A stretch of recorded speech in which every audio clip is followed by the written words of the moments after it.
Rick Grimes from The Walking Dead. When we first meet Rick, he's presented as a capable and even-keeled sheriff's deputy from King County, Georgia. But as he faces off against the horrors of a zombie-filled world gone mad, that's a picture of a Black Friday sale here in the US. But to be honest, it's pretty close to, a zombie-filled world gone mad. Anyway, as Rick Grimes faces off against a zombie-filled world gone mad, he becomes a hardened survivor, unafraid and unapologetic to make the brutal decisions in order to survive. Jason Voorhees. Okay, if you don't know who Jason Voorhees is by now, well, just watch one of the movies. Well, except for the first one way back in 1980, because Jason really isn't in that one. And you can skip part 5 as well, because he's not really in that one either. And you can probably skip part 8. Oh, Jason's in that one, but it's not a very good movie. Anyway, yeah, go watch one of the movies.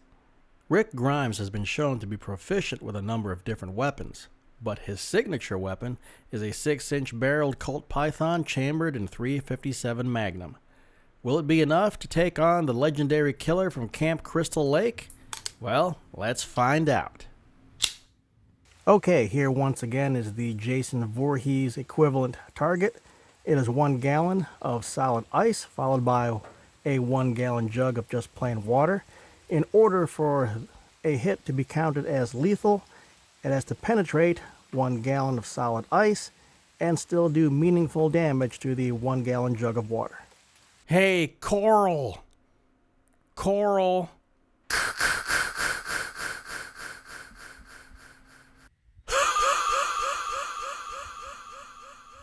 Where you at, Coral?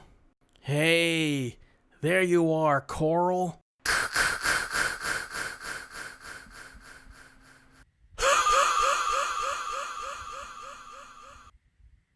Hey, Coral, check this out. I spent all day putting wristwatches on my belt. And you know what? It was a complete waste of time.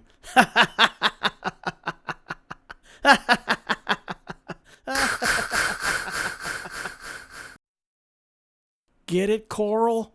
Complete waste of time. Coral?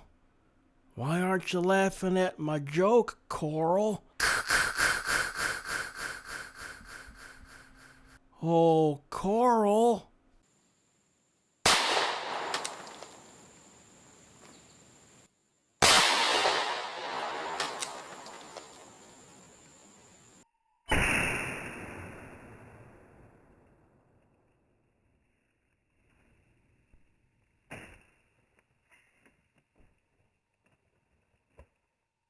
Okay, here's the after-action report, or forensic analysis, I guess you might say. First, let's look at the ice jug. Here's the entrance. Here's the exit. So, the damage to the ice block is much less extensive than with the 44 or the 500. That's to be expected. The .357 Magnum still packs a punch, but it's obviously considerably less than the 44 or the 500. So with the 44 and the 500, we saw the transfer of energy throughout most of the ice block, causing it to break apart. Here with the .357 Magnum, the damage to the ice, the breaking up, where the ice breaks up, it's very localized to the impact. So down here, it still feels pretty solid. I could probably shoot this again, and I probably will. Anyway, let's get on to the water jug. This represents Jason's internals. And entrance, exit.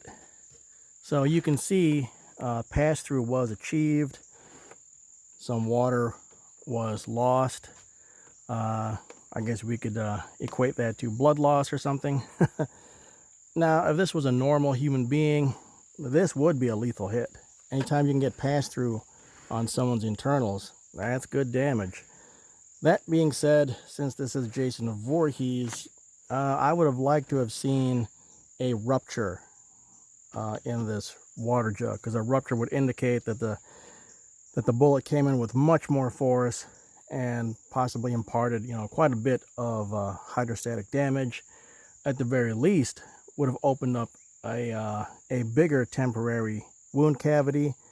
Okay, that temporary wound cavity has a real good chance of causing much more tearing, much more trauma to the internals. So if this was a normal human being, this would be a lethal hit. But because we're talking about Jason Voorhees, I'm going to call this marginal. I don't think one hit from the 357 Magnum can put Voorhees down. 2 hits, yeah, I'd say 2 hits would do it. But 1 hit,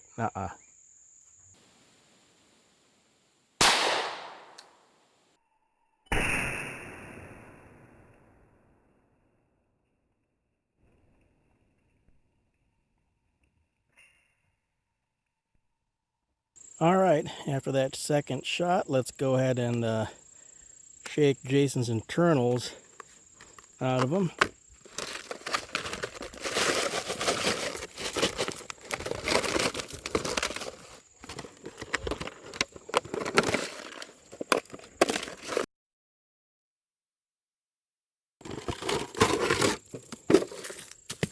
Oop.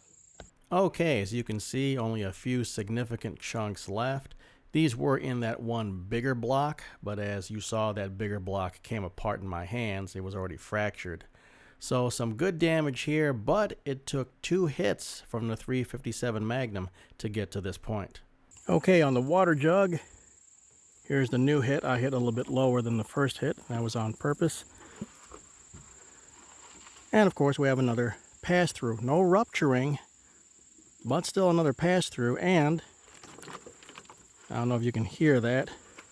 There's some jacket in there. Here are the little bits of jacket I recovered from inside of the water jug. So we can see the bullet did start to kind of come apart a little bit. So what have we learned from all this high-level research? Number 1, the Rick Grimes and Coral Grime memes will never get old. Never. Number 2, while not as efficient as the .44 Magnum or the .500 Smith & Wesson Magnum, the .357 Magnum is still a viable weapon against Jason Voorhees.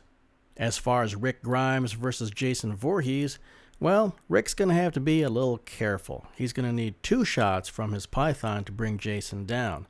But you know what? Rick's been out there surviving in the stuff for a lot of years. I think he knows what he's doing. I'd put his overall chances of survival against Jason at about 70%. And that wraps it up. As always, thanks for watching, and I'll catch you guys next time.